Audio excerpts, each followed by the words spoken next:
Assalamualaikum warahmatullahi wabarakatuh. Pada kesempatan kali ini, adapun materi yang akan kami bahas yaitu alokasi dan distribusi pendapatan dengan dosen pengampu Ibu Dian Reski Pangestu, SH.ME. Adapun kelompok kami adalah kelompok 1 yang beranggotakan Muhammad Yusuf, Rahmawati Nanda Putri, Maharani, dan Alia Rusadi.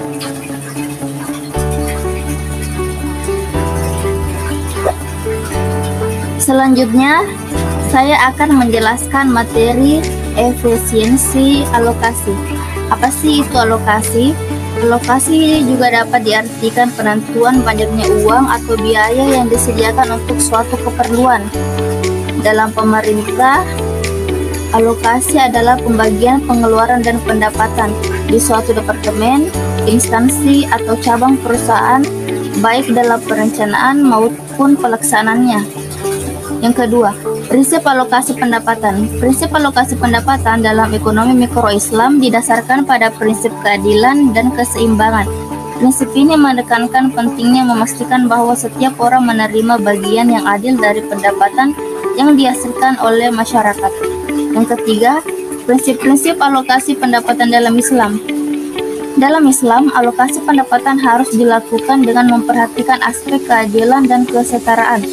Hal ini tercermin dalam prinsip-prinsip seperti zakat, infak, sedekah, dan wakaf yang mendorong umat muslim untuk berbagi kekayaan mereka dengan sesama.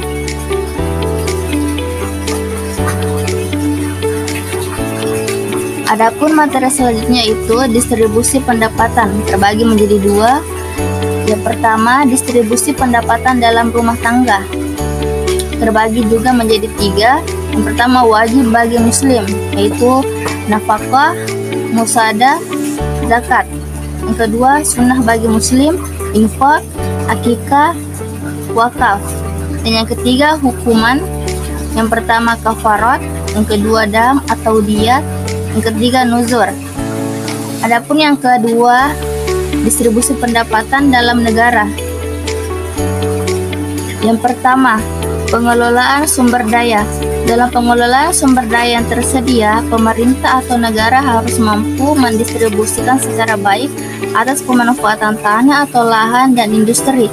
Ajaran Islam memberikan otoritas kepada pemerintah dalam menentukan kebijakan penggunaan lahan untuk kepentingan negara dan publik, distribusi tanah kepada sektor swasta, penarikan pajak, subsidi, dan keistimewaan non-monetari lainnya yang legalitasnya dikembalikan kepada aturan syariah. Semua keistimewaan tersebut harus diarahkan untuk memenuhi kepentingan publik dan pembebasan kemiskinan. Yang kedua, kompetisi pasar dan redistribusi sistem. Perspektif teori menyatakan bahwa pasar adalah salah satu mekanisme yang bisa dijalankan oleh manusia untuk mengatasi problem-problem ekonomi yang terdiri atas produksi, konsumsi, dan distribusi. Keberatan terbesar terdapat mekanisme pasar adalah bahwa pasar tak lebih sebagai instrumen bagi kelas yang berkuasa untuk mengukuhkan dominasinya terhadap kelas yang tertindas. Dampak distribusi pendapatan dalam konsep moral. Yang pertama, distribusi pendapatan merupakan ibadah kepada Allah Subhanahu wa Ta'ala untuk menciptakan kehidupan yang saling menghargai dan menghormati. Yang kedua, menghindari distribusi yang merusak akal dan jiwa masyarakat, misalnya minum keras, obat terlarang, pembajakan, dan sebagainya. Yang ketiga, negara bertanggung jawab terhadap mekanisme distribusi dengan menghadapkan kepentingan umum daripada kepentingan kelompok atau golongan, apalagi perseorangan. Yang terakhir, negara mempunyai tanggung jawab untuk menyediakan fasilitas publik yang berhubungan dengan masalah optimalisasi distribusi.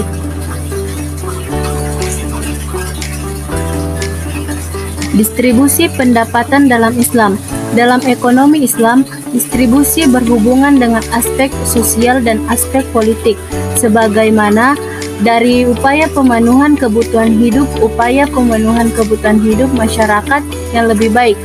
Islam menegaskan bahwa kekayaan harus terdistribusikan penggunanya demi nilai-nilai kemanusiaan dan keadilan dalam memberikan manfaat untuk umum. Misalnya, adanya zakat, infak, sedekah, dan amatilah lainnya yang mendatangkan kebahagiaan dunia dan akhirat. Adapun bukti-bukti nilai kebebasan menurut Yusuf Qaradawi terbagi menjadi dua sebagai berikut. Yang pertama, hak milik pribadi. Kepemilikan adalah suatu bukti prinsip kebebasan. Seorang yang memiliki suatu benda dapat menguasai dan memanfaatkannya. Ia dapat pula mengembangkan hak miliknya dengan cara-cara yang dibenarkan oleh Islam.